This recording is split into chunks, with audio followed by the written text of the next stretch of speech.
Al-Fatihah. A'udzubillahi minasyaitonir rajim. Bismillahirrahmanirrahim. Alhamdulillahirabbil alamin arrahmanir rahim maliki yaumiddin. Iyyaka na'budu wa iyyaka nasta'in ihdinas siratal mustaqim. Shiratal ladzina an'amta 'alaihim ghairil maghdubi 'alaihim waladdallin. Assalamualaikum warahmatullahi wabarakatuh. Waalaikumsalam. Bismillahirrahmanirrahim. Qala musannif rahimahullah ta'ala bihi wa ulumi fitawaihi amin ya rabbal alamin. Hadratul muhtaramin huzuratul rahimahullah.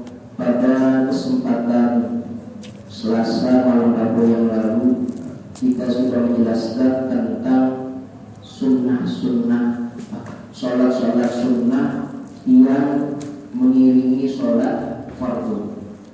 Dan terakhir kemarin 3 rakaat setelah isya, 2 rakaatnya ba'diyah, 1 rakaatnya witir. Sudah banyak. Kita lanjutkan pelajaran berikutnya. Wasalasu nawafila muakkadatun. Ada 3 sunnah, ada 3 sholat sunnah yang menjadi tambahan. Nawafil itu sama seperti maknanya sunnatun. Jadi nanti kalau Bapak belajar ilmu hadis, itu ada kalanya Rasulullah bilangnya sunnah.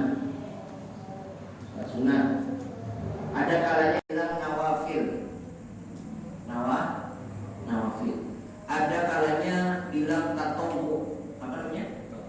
Tatawwu'an atau tatawwu. Tatawwu'ain. Tatawwu. Ini kalau dimaknai semuanya secara global maknanya sunnah. Cuma ada perbedaan. Kalau nawafil ini atau nafilah ini sunnahnya sunnah tambahan. Maksud daripada sunnah tambahan ini adalah sunnah-sunnah yang agak repot untuk dikerjakan, makanya menjadi tambahan. Ya, kalau sunnah yang di kemarin kita sebutkan itu adalah sholat-sholat sunnah yang pasti orang itu mengerjakan. Sholat Id,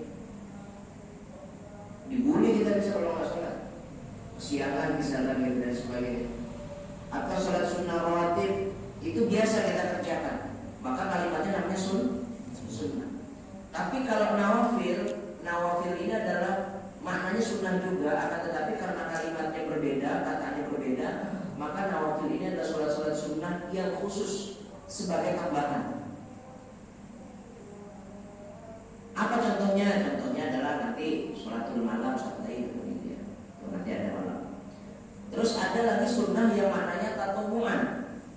Kalau dimaknai juga tatawu'an itu maknanya sunnah. Tapi tatawu'an ini biasanya dimensinya dimensi sosial. Jadi yang kita kerjakan untuk sosial. Misalkan takziah, kita datang kepada orang yang wafat, sunnah. Dan juga datang oleh Rasulullah. Tapi kalimatnya kalau yang benar itu bukan sunnah atau bukan nawafil, tapi namanya tatawu'an atau tatawwu. Bisa dipahami, maknanya sunnah juga gitu. Jadi ada tingkatannya. Jadi kalau yang kaitannya dengan kemanusiaan, kalimatnya tatawwu. Kalau yang sifatnya tambahan, ingin dapat lebih, insentif lebih, namanya adalah nawafil. Kalau sunnah yang biasa kita kerjakan namanya sunnah. Jadi ada sunnah, ada nawafil, ada tatawwu. Ini pelajaran berat ini Pak, namanya main kuliah. Satu semester berapa tuh? 3 semester. 3 semester. Wasalasu nawafil muakkadatun. Ada 3 sunnah yang menjadi tambahan dan sangat dikuatkan. Apa yang pertama? Sholatul laili, yaitu sholat malam. Yang disebut dengan sholat malam ini adalah sholat yang kita kenal dengan nama sholat sunnah tahajud. Apa namanya? Sholat tahajud. Sholat sunnah tahajud. Bahkan sholat sunnah tahajud ini langsung disebut oleh Al-Quran. wa minal laili fatahajjad bihi nafilatan lak. Dan di sepertiga malam terakhir bagi orang-orang yang beriman kepada Allah Subhanahu wa taala, dia menjadikan sholatnya nafilatan lak, agar menjadi amal tambah nafil. Kalimatnya nafilah, tambahan. Oleh karenanya, karena ada ayatnya di dalam Al-Quran, sunnah nawafil atau sholatul lail atau sholat sunnah tahajud ini bagi Nabi dan Rasul itu wajib. Tapi bagi umatnya sunnah.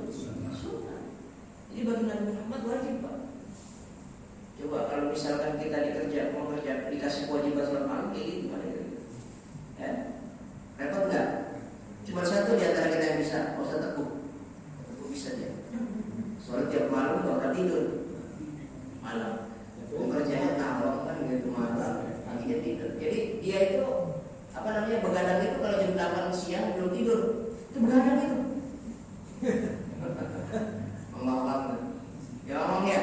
Jadi kalau jam 8 pagi belum tidur itu begadang itu. Kalau kita kan terbalik ya Pak, begadang itu kalau jam 1 jam 2 belum tidur. Kalau beliau jam 8 belum tidur pagi, maka sudah dikategorikan begadang. Nah ini salah satu daripada sholat yang utama. Sholat utama, sholat malam itu. Bahkan Rasulullah SAW, saya tidak pernah melihat riwayat Rasulullah tinggal sholat malam. Tidak ada satupun riwayat dalam beribu-ribu hadis, juta-juta hadis, dalam semua kitab hadis Rasulullah SAW meninggalkan sholat sunat tahajud. Tidak pernah. Ya, jadi Rasulullah itu sholat malam terus. Nah, tapi kalau sholat duha Rasulullah itu jarang-jarang. Senin sholat duha, Selasa enggak, Rabu enggak, Kamis duha, Jumat Sabtu enggak, Minggu duha. Itu Rasulullah begitu kerjanya. Kalau kita dibalik umatnya, duhanya betul, tahajudnya kedodoran, bahkan enggak dikerjakan. Kenapa? Alasannya satu, kalau sholat duha itu ada bikin rezeki, begini. Padahal Rasulullah sunnahnya Rasulullah, ya bagus Pak, bukan yang buat yang bagus. Tapi Rasulullah SAW melaksanakannya itu duha itu bergelombang, jarang-jarang. Jadi Senin duha, besok enggak, Rabu duha. Kenapa ketika ditanya ya Rasulullah, kenapa kalau duha WLT nggak pernah sempurna dalam satu minggu? Kata Rasulullah, Allah itu maha kaya, Allah itu maha baik. Jangankan yang diminta, yang nggak diminta aja dikasih. Allah tuh yang minta ngotot pasti dikasih, nggak minta aja dikasih, nggak minta aja dikasih, apalagi minta banyak itu. Makanya Rasulullah beliau tuh melaksanakan duhanya tuh nggak rutin. Kalau kita duha rutin ya Pak ya. Tapi kalau sholat malam, sholat tahajud, Rasulullah nggak pernah tinggal. Bahkan sampai ghazwah, pada satu waktu Rasulullah pernah ikut perang. Jadi Rasulullah itu terlibat perang itu 44 kali Pak komandan. Yang jadi komandan langsung 22. Jadi 44 kali, 22 kali jadi pemimpin, jadi panglima Rasulullah. Masya Allah, makanya giginya Rasulullah itu pernah tanggal, pernah copot, pernah patah karena pernah senjatanya musuh. Rasulullah SAW giginya ada di Turki, sekarang di Turki. Nah Rasulullah SAW perang berat. Satu riwayat perangnya ini perang Khandaq namanya. Jadi perang Khandaq ini menyatakan bahwasanya Rasulullah bikin parit, bikin udah cerita kan ya, bikin parit. Lalu Rasulullah SAW kelaparan karena 4 hari berturut-turut menggali parit. Jadi mohon maaf ya Pak, dimaknai Rasulullah itu nggak makan, nggak minum karena miskin itu salah. Jadi Rasulullah memang pernah kelaparan, pernah nggak makan selama berhari-hari, itu lantaran mempersiapkan perang. Ini Rasulullah kaya Pak, ultra kaya, sampai diganjel batu. Biar apa? Biar dia selesai parit itu tepat waktu. Rasulullah SAW. Makanya luar biasa itu Rasulullah. Nah Rasulullah SAW ketika perang Khandaq mau itu sudah berencana perang, udah capeknya luar biasa, Rasulullah SAW tetap sholat. Dikira para sahabat, Rasulullah nggak sholat kayaknya karena capek benar. Tapi ternyata Rasulullah bangun. Sholatnya bagaimana? Sholat dalam kondisi duduk. Jadi Rasulullah berdiri dulu sholatnya. Berdiri, ya, seperti sholat kita biasa. Usolli, niat, saya niat sholat tahajud 2 rakaat Ramadan. Allahu Akbar. Saat beliau melaksanakan sholat rakaat pertama, langsung duduk. Setelah takbir duduk. Duduknya seperti tahiyat awal. Baca Fatihah. Bismillahirrahmanirrahim. Baca Fatihah. Dan suratnya panjang-panjang. Al-Baqarah, Ali Imran, An-Nisa. Ada dalam kondisi perang. Kalau kita dalam kondisi perang capek gitu, maunya bacanya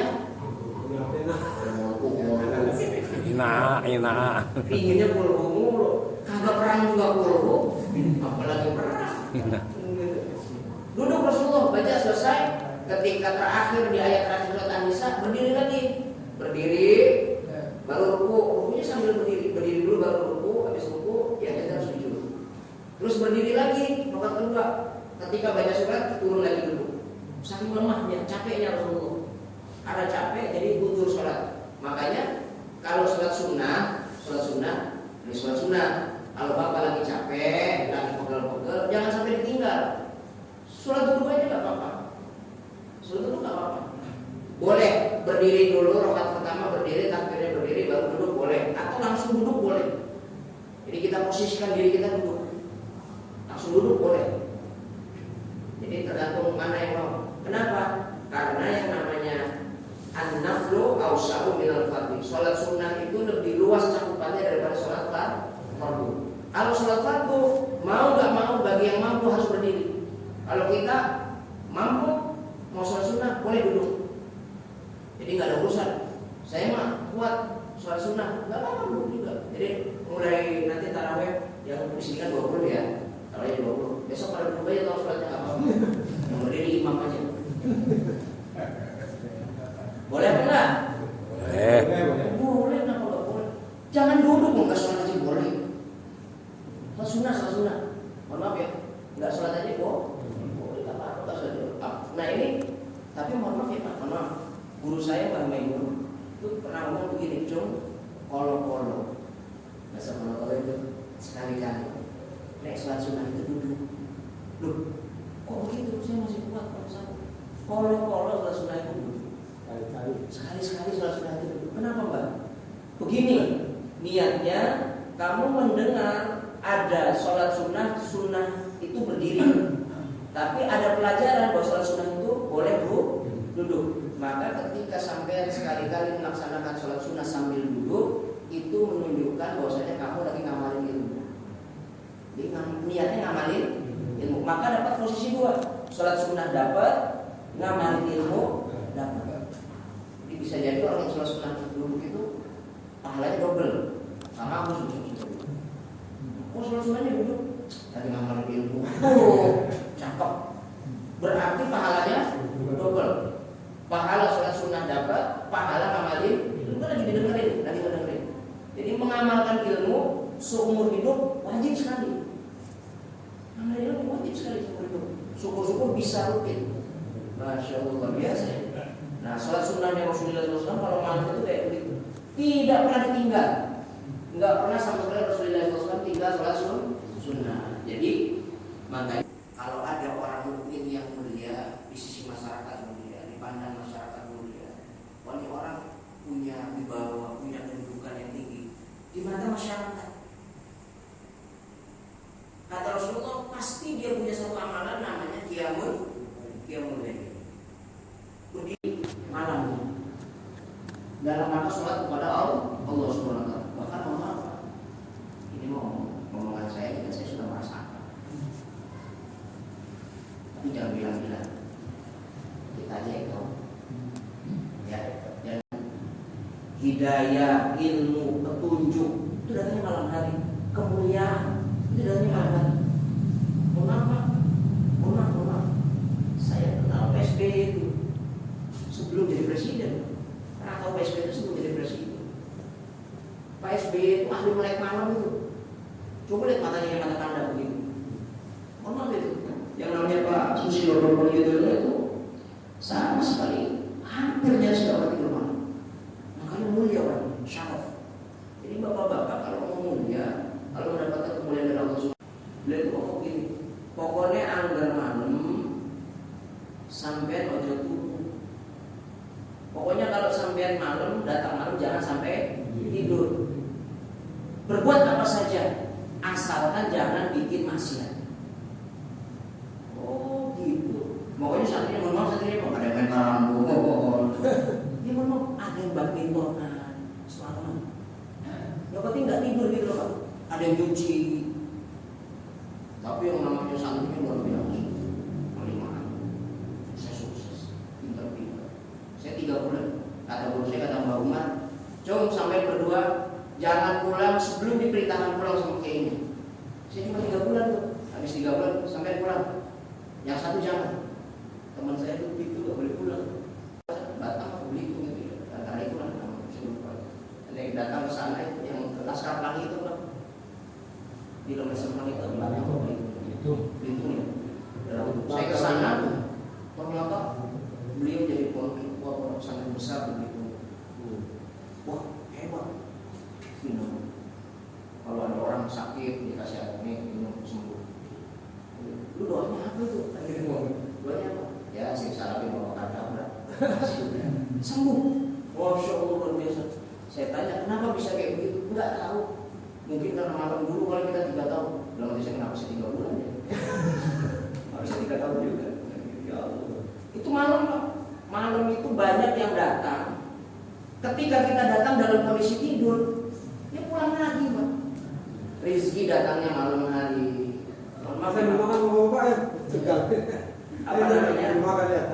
Tapi kalau berjamaah pun boleh. Tapi nggak sampai sahih, hasan saja. Bagus apa berjamaah. Biar apa? Biar kita ngantuknya hilang. Jadi kalau kita sendiri-sendiri kadang-kadang kan ngelamun ngantuk.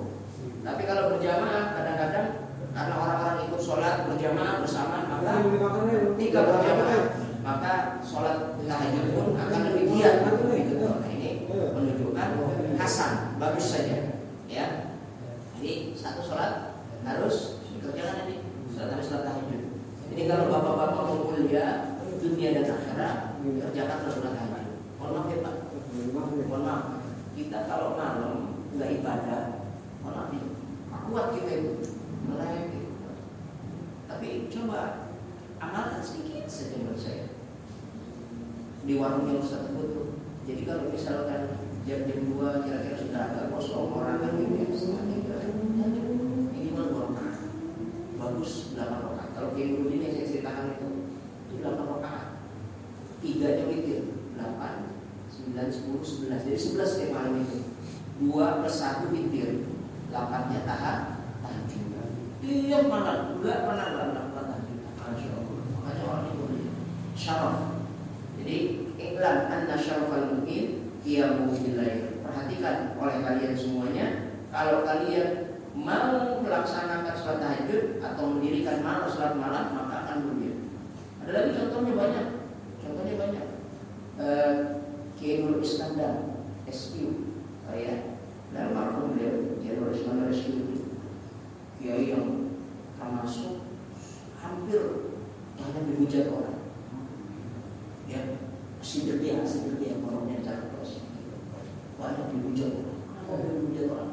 Karena mohon maaf ya Pak, pada masa itu Zainuddin MJ, Kiai Manarul Hidayah, Kiai besar itu, Kiai besar Jakarta, Syaifuddin Amsi, baru dalam kondisi berdakwah ceramah itu masih pakai Vespa. Beliau itu udah pakai mobil Pajero. Wah itu kiainya, makanya dikenal dia tuh Kiai Pajero. Kalau kalian mau melaksanakan sholat malam, maka akan naik derajatnya di sisi Allah Subhanahu wa Ta'ala. Bahkan Pak, dalam hadis yang lain, nanti terjadinya kiamat itu yang tahu dulu itu ahli tahajud. Yang tahu akan terjadinya kiamat itu siapa? Ahli tahajud. Jadi ahli tahajud itu setiap malam itu sepertiga malam itu sholat tahajud 11 rakaat. 11 ya, tahajud dengan witir itu 11 rakaat. Biasanya sepertiga malam terakhir, kalau sudah melakukan sepertiga malam terakhir, dia sholat tahajud. Habis sholat tahajud, dia melaksanakan sholat witir. Habis witir, dia sebentar azan ajar pagi. Satu waktu beliau ahli-ahli tahajud ini sholat tahajud malam. Pas melihat keluar, ceritanya jamnya udah mati semua tuh. Melihat keluar kok masih malam. Wah, kita malaman nih. Dia sholat lagi, 11 rakaat lagi. Lihat keluar kok masih malam. Sholatnya ketiga kalinya, sholat tahajud lagi. Lihat lagi ke dalam, wah kok masih malam. Langsung beliau itu sudah ngerti, ini hadza ma wa'ada rahman wa sadaqal mursalin. Ini yang benar-benar dijanjikan oleh Allah di bakal kiamat. Lalu si ahli tahajud ngomong, ya Rabb, saya tahu ini hari 3 hari betul-betul saya tahajud, kok nggak kelar-kelar, nggak subuh-subuh. Ini pasti tanda-tanda yang kamu beritahu kepada kami bahwasanya min aswatis sa'ah, 10 dari tangan besar daripada hari kiamat. Kalau wafatkan kamu, diwafatkan semua ahli tahajud. Jadi ahli tahajud itu wafat semua udah tuh Pak. Langsung bagus, ahli tahajud bagus, wafat semua. Ketika wafat semua, baru matahari sama bulan keluar dari arah barat, terbit bergandengan. Bulan sama matahari baru terjadi kiamat. Yang tahu dulu ahli tahajud. Kalau kita kan nggak tahu, tidur aja. Jadi tahajud sholat lain. Mohon maaf ya Pak, mohon maaf. Di sini dalam kitab fikih saya sebutannya sholat lain, sholat malam. Jadi sholat malam itu nggak mesti sholat tahajud. Tapi di sini sih yang dimaksud maksudnya sholat tahajud. Jadi sholat malam itu nggak mesti sholat tahajud. Bapak sholat tasbih malam hari, seperti yang malam disebut sholat malam atau qiyamul lail. Bapak sholat hajat juga dimasuk ke dalam sholat malam. Lalu apalagi sholat witir juga termasuk sholat malam. Atau mungkin bagi orang yang malas sholat apa namanya, sholat isya'nya. Kalau kita kan sholat isya di awal waktu terus ya, sholat isya'nya di awal waktu. Ada orang yang sholat isya diakhirkan waktunya menjelang subuh jam 3, subuh jam 4, jam 3 baru sholat. Dihitung sholat malam. Nah, masya Allah. Makanya ini yang namanya Imam Malik menyatakan sholat isya yang kita. Sholat isya lebih afdol dikerjakannya di akhir waktu. Berbeda dari Imam Syafi'i. Sholat isya sangat afdol dikerjakan di awal. Kayak kita nih, awal waktu namanya.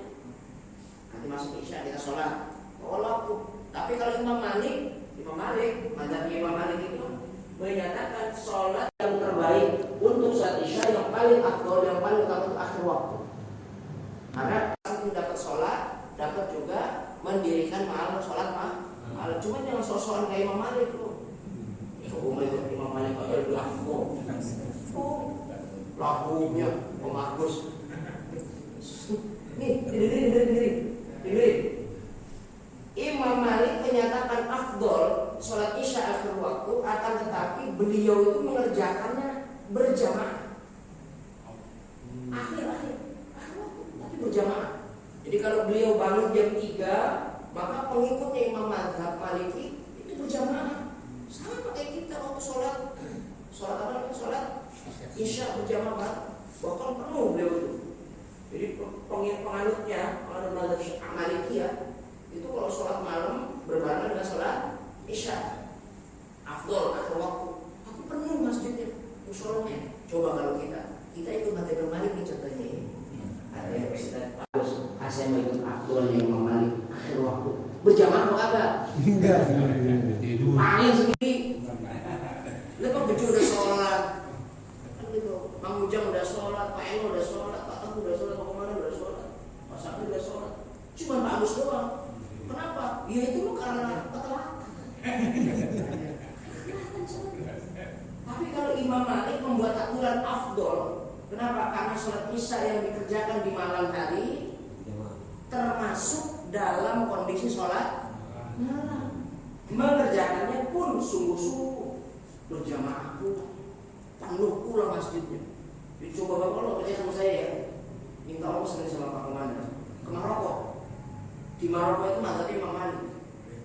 Ya, saya punya guru Syekh Abdul Razak, namanya Ki Abdul Razak, dia itu At-Tijani, apa namanya, korektornya Tijani dari Maroko kan, ke Maroko. Itu kalau di Maroko dia ngomong, tapi saya nggak pernah tahu, saya belum pernah sono. Kata beliau, kalau di Maroko, kalau sholat isya itu akhir waktu, setiap masjid penuh, karena mazhabnya Imam. Ada nggak di Maroko mazhabnya? Ada, yang sholat awal waktu isya itu, tapi sedikit. Azannya itu 2:30 sore, 3:30 subuh itu. Allahu Akbar, kalau kumpul sholat isya berjamaah bareng, penuh masjid itu, ratusan orang. Coba kalau kita coba aja, kita mengadakan jamaah sholat isyanya jangan awal waktu, lewat orang, aliran sesat mana ini? Ya aliran sesat. Padahal lagi mazhabnya Imam Malik. Ya Pak ya, ya Pak enggak? Ada alasan kenapa Imam Malik menyatakan afdolnya itu akhir waktu, karena sholat isya yang di akhir waktu atau di akhir malam itu seperti malam terakhir dihitung sebagai sholat. Jadi sholat malam itu macam-macam, qiyamul lail itu macam-macam, baca Quran itu qiyamul lail, baca buku itu qiyamul lail, nyuci baju malam hari qiyamul lail. Qiyamul lail semua mendirikan malam. Dinas dapat malam.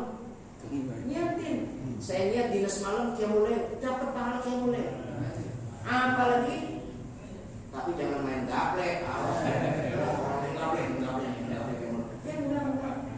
Dia mulai dapat sholat, dapat termasuk mendirikan malam. Apalagi dalam dinasnya diisi baca Quran, diisi sholat malam. Wah, cakepnya luar biasa. Enggak beribadah saja, maksudnya enggak melakukan sholat malam saja. Kalau kita melek, kalau kita niatkan sebagai qiyamul lail nyari duit.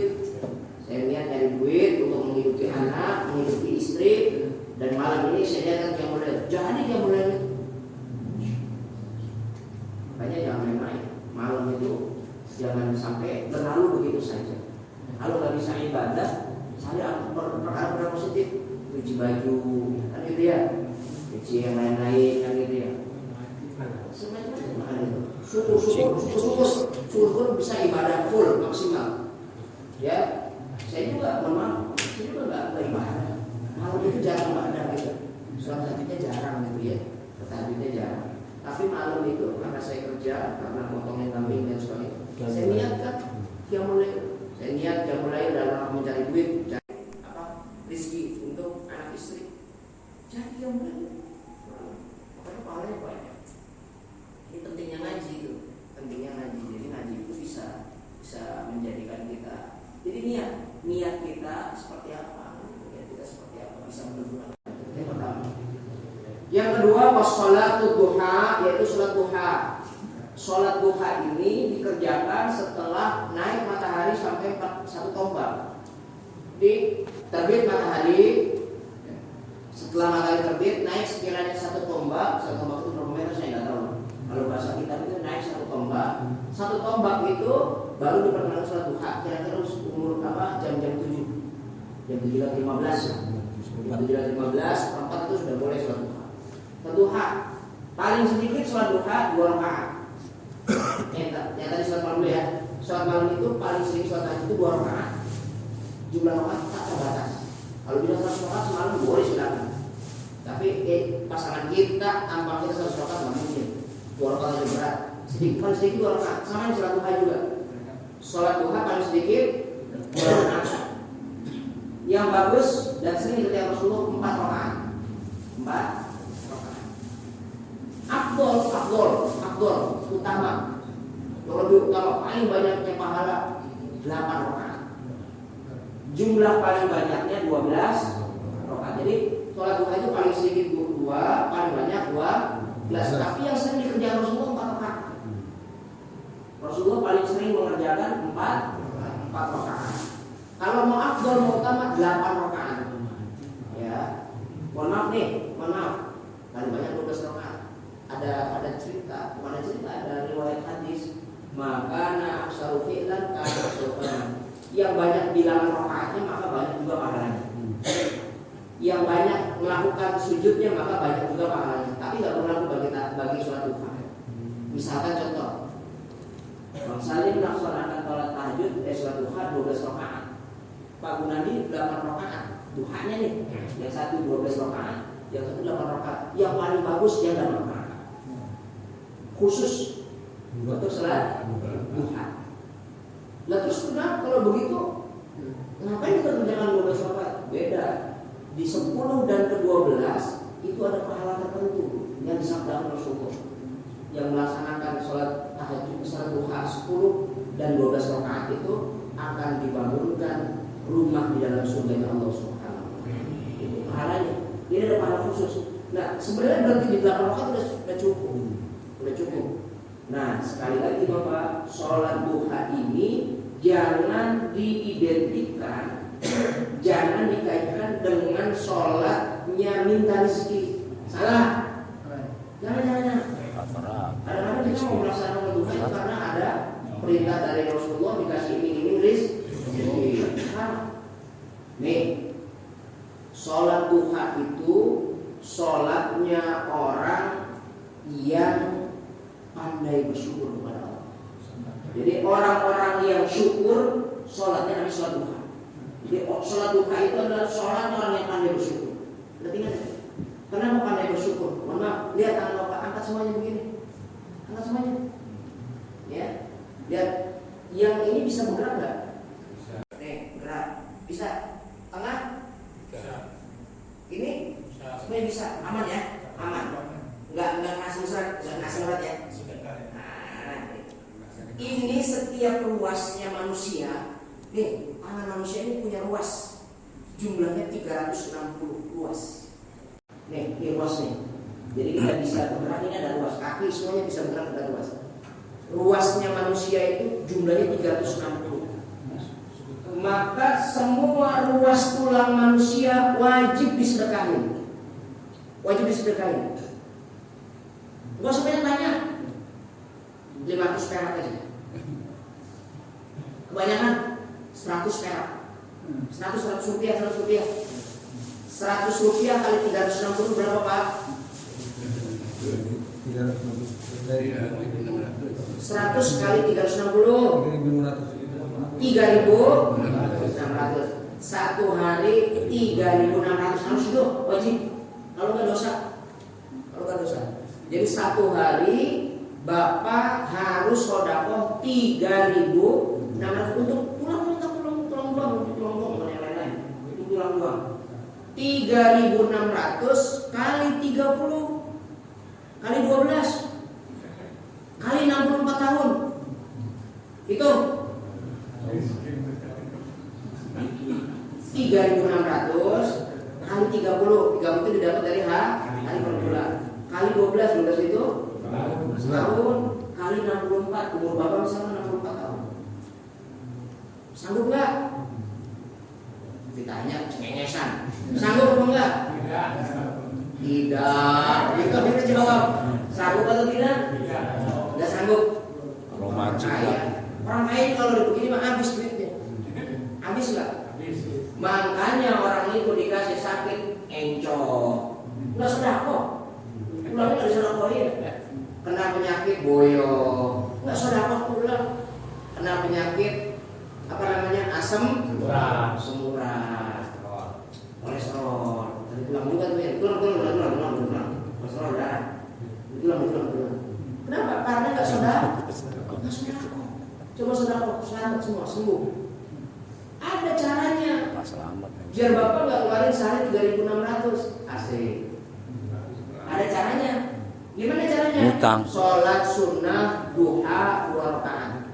Udah 3.600 dibuang. Berarti 2 rakaat saja cukup bersedekah 360 ruas tulang.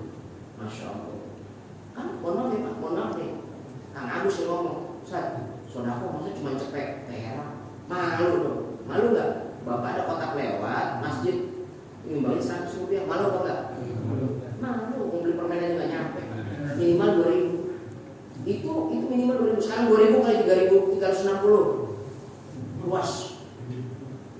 Nah, minimal gitu ya. 3.360 luas dikali 2.000 rupiah kali 30 kali 12 kalau usianya 64 tahun kali 64. Masaknya berapa usianya sekarang? Alhamdulillah Kali 75. Kekurangan. Utang itu mau duha makanya melaksanakan sholat duha. Insyaallah sembuh, insyaallah sehat, insyaallah jauh dari parang kocok. Nggak pakai parang kocok dengan itu gitu ya. Sholat duha, sholat duha. Kerjain apa ya? Doa. Nah, salah satu efek dari melaksanakan sholat duha dikasih rezekinya aja. Bapak pandai bersyukur nih, bersyukur kepada Allah melaksanakan sholat duha.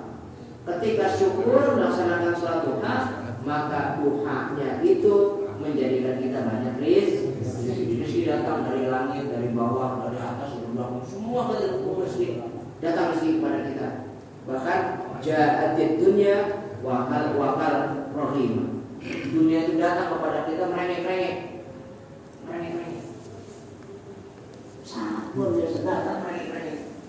Masya Allah. Kadang-kadang kan kita mencari dunia berat sampai keringat di panas dingin. Coba kalau orang yang tahu kuncinya dari dunia, gampang luar biasa. Sudah pernah cerita kan? Saya punya guru namanya Kiai Ahmad Bashir. Kiai Ahmad Bashir di Pulau Kudus. Habis subuh itu Pak, dia ngaji kitab, ngeladenin santri. Saya pertama kenal dia orang Kudus ini, Pulau Kudus. Datang itu orang pertama. Besok hari-hari itu datang terus banyak orang. Satu penuh rumahnya itu. Disoalin sama pejabat. Beliau datang selesai sholat, selesai ngaji. Datang duduk, ada apa? Jadi saya ini dagang gimana biar laris. Sudah, bismillah, al-fatihah, pulang. Sudah. Jadi anak saya mau ujian EPTA. Dulu namanya EPTA Pak. Enggak tahu sekarang namanya. Evaluasi belajar tahap akhir itu yang dulu namanya. Anak saya pengen EPTA pakai doain dan lulus. Bismillah lulus. Ya begitu tuh. Saya juga bisa begitu ya.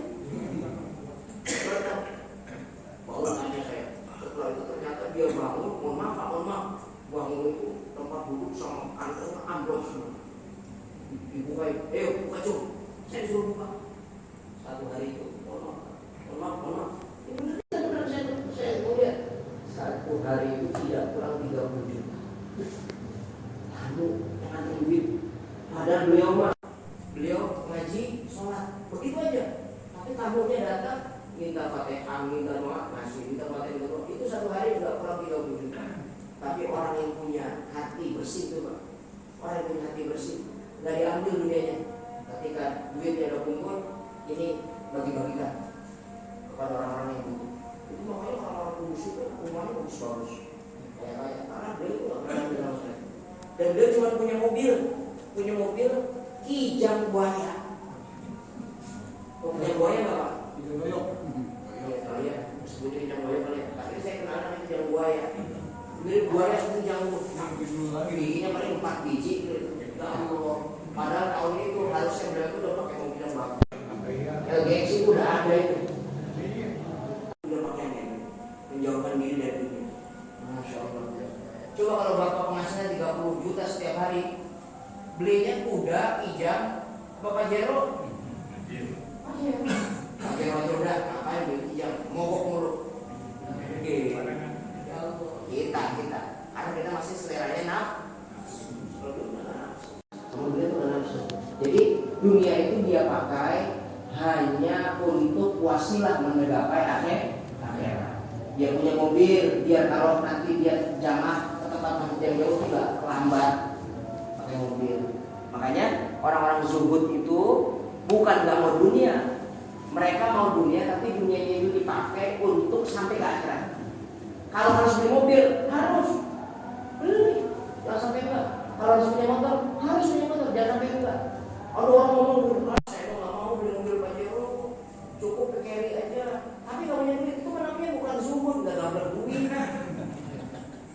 duit itu mah. bisa beli Pajero tapi pakainya apaan? Avanza itu lebih zuhud. Kenapa? Karena Avanza sama Pajero sama-sama bisa jalan, sama-sama bisa nganterin. Tapi dia bisa beli Pajero tuh. Ada orang ngomong, saya mau gak beli Pajero, saya mau beli Avanza aja. Cukup orangnya. Gak perlu itu nanti bukan subuh. Akhir miskin. Ya. Jadi orang yang seperti itu ya.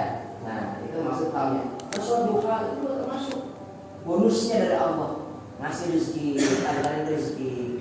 Rezeki itu bukan cuma duit, anak soleh rezeki, anak kita nggak sakit-sakitan rezeki, bisa bayar kontrakan lancar rezeki, pensiunan SK-nya nggak tergadai rezeki.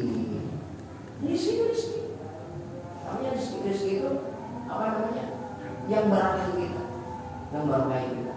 Makan jadi sehat, jadi penyakit, enggak jadi penyakit. Ada orang makan nasi gula, ada orang makan kambing hipertensi, ada orang makan hipertensi. Dari sini. Ada orang makan kambing enak, ada orang makan durian enak, itu namanya rezeki. Jadi ngerti nggak tuh? Rezeki itu sesuatu yang dapat kita dapatkan barokah. Itu selalu salat, pekerjaan. Memang sekali lagi memang. Saya tadi bilang Rasulullah itu kalau sholat duha kenapa Rasulullah itu posisinya tahapannya udah pada orang yang top investor pada masa itu. Dia orang kaya luar biasa, duitnya banyak.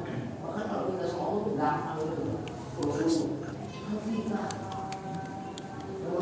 duit terbatas, pensiun lagi, pensiun berapa sih kan gitu? Duitnya terbatas, rezeki kita terbatas. Duha macam nih, jangan cuma 4 rakaat, 8, jangan cuma 8 rakaat, 12. Duha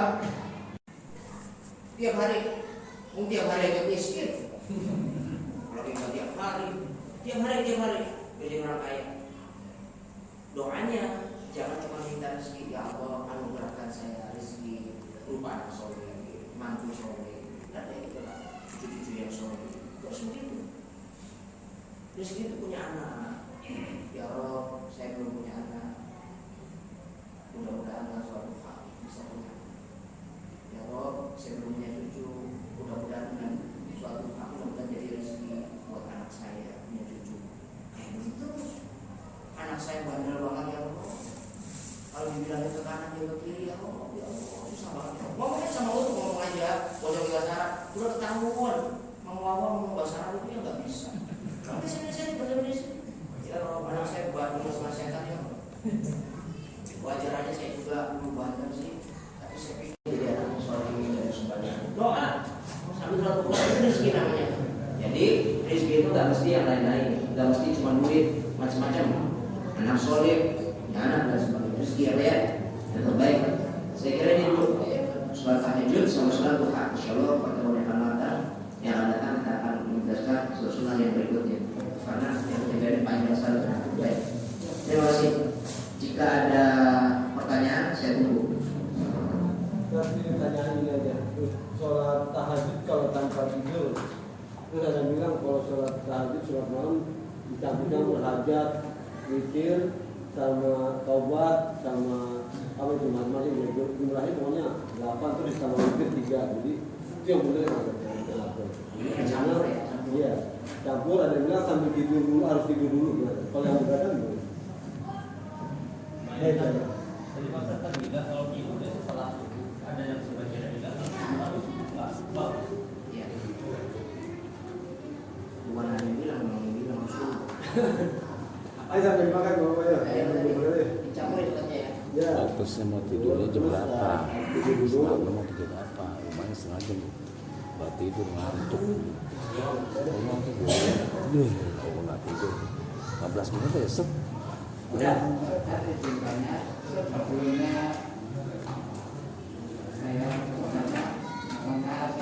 Oke. Tapi sudah disampaikan sama Pak Ustaz tentang sakit-sakitan yang ada hubungannya soal sedekah. Tapi kita banyak keluhan menurut medis itu kita dari pola makan itu hubungannya gimana Pak Ustaz?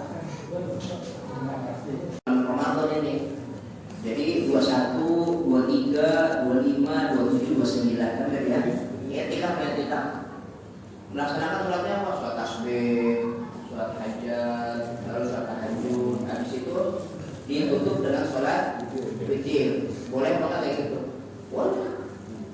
Wong qiyamul lail itu isinya macam-macam, silakan aja apa saja. Boleh saja melaksanakan.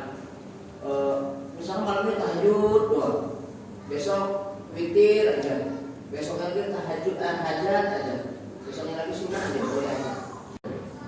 Tapi di riwayat lain nggak mesti tidur, nggak tidur juga nggak apa-apa. Wong mau sholat tahajud perlu tidur dulu. Ini kalau yang nggak bisa tidur ya aku tuh. Misalkan gini ya, ada orang yang punya kegiatan tidurnya itu cepat, jam 8 udah tidur misalnya, habis sholat isya nih tidur dia. Kok habis minum kopi di masjid, kopi celeng ya? Kopi celeng, kopi stamina maksudnya. Minum kopi stamina, dia ternyata nggak bisa tidur. Daripada bisa tidur, sholat tahajud, boleh. Kenapa nggak boleh? Jadi ada pendapat memang keistimewaan sholat tahajud itu perlu tidur dulu. Minimal ternyata beliau itu ngambil kesimpulan, dan ini jadi dia kenapa dia dapat topil, bahwasanya di jam 2 sampai jam 4 detak jantung manusia itu bergeraknya lebih cepat, mompahnya itu lebih cepat. Yang biasanya normalnya itu kalau jantung berapa? 100 berapa? 60 sampai 100. Ini lebih cepat daripada di atas 100. Kalau orang di jam segitu, jam 2 sampai jam 4 nih Pak, tidak bangun, dikhawatirkan pecah pembuluh darah, maka konsekuensinya satu, sakit stroke. Sakitnya medis Pak, tapi berangkat dari sabda Rasulullah SAW. Jadi Rasulullah SAW itu kalau ngomong pasti wahyu, karena dia dibimbing Al-Quran. Jadi ada penyakit yang memang karena jam-jam segitu harus bangun. Jadi pada Scotland itu jam 2 udah berenang Pak. Dia ditanya apa rumus suksesnya? Rumus sukses saya bangun setiap hari jam 2 dan sudah berenang. Lah pas akhirnya jam 2 berenang. Di Cina Taipei itu negara apa? Taiwan aja. Di Cina Taipei ada universitas kesehatan, meneliti kenapa orang Islam kalau habis hubungan suami istri mandi. Bapak pernah ada tuh ngomong kayak gitu, sehingga dia menyatakan ternyata antara ion-ion yang ada dalam badan kita setelah berhubungan itu positif semua. Ketika siram air, ion air itu negatif, plus ketemu minus, jadi obat. Masya Allah, sampai kayak begitu. Makanya mana di peraturan orang Jepang, kalau habis orang melakukan hubungan suami istri harus mandi.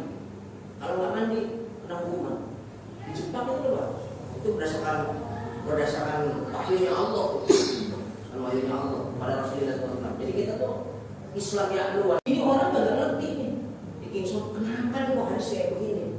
Bunyinya kayak begini di hadis. Diteliti. Ternyata ketika diteliti ada satu penelitian bahwasanya ada tungau di kasur tuh, tungau mana tungau? Tumbilang. Kalau ngerti itu tungau tumbilang. Kalau ada tumbilang bangsa. Kalau orang Betawi, ini bangsa itu yang suka nyokot-nyokot kita itu Pak. Ini bangsa. Mungkin tungau nggak tahu. Kasih halus, tungau. Itu kalau pakai hairspray nggak mati Pak. Tapi kalau dikebut mati. Jadi ada tungau, sejenis tungau yang matinya cuma dikebut doang. Rasulullah ngomong 1500 tahun lalu, "Idza awa ahadukum ila firas, falyati bi dahrihi." Kalau kita mau naik ke kasur, dikebut dulu, baru boleh. Ya Allah, terus itu diteliti di Kingston Carnegie. Itu tapi bukan orang Islam yang meneliti, orang sekuler, orang liberal. Kita punya ayat, punya hadis, tapi nggak pernah teliti, ya begitu lah. Nah, ada juga seperti itu. Jadi walaupun sakitnya medis, ternyata semalam subuh. Pahalanya. Tapi jangan sombong habis sholat subuh. Udah sholat tahajud sebelum suntuk. Berapa rakaat. Ya begitu Pak, pahalanya. Dan itu kadang-kadang kita sombong juga sih. Enggak melakukan subuh. Enggak begitu Pak. Itu cuma pahalanya.